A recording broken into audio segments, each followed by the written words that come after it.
Hello, my name is Jonah Bales.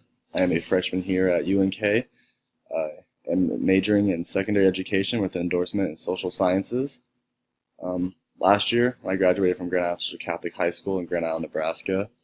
It's a very small school. I graduated with about 40 people in my class. At Central Catholic, I was in football, basketball, track. I was on student council, National Honor Society, and I was in the musical. My mom's name is Pam Bales. She graduated from Burwell High School, and she went to UNK for 2 years before transferring to Lincoln. She's the Associate Dean of Nursing and GI. My dad's name is Mark Bales. He graduated from McCook High School, and he graduated from UNK for his college.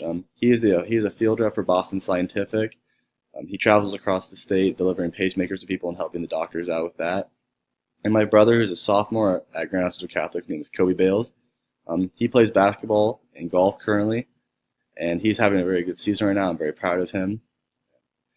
I'm very excited to just reiterate. I'm very excited for this class. I think it's going to be a fun time. I think I'm going to learn a lot about technology, and I'm really excited. So I'm excited for this year.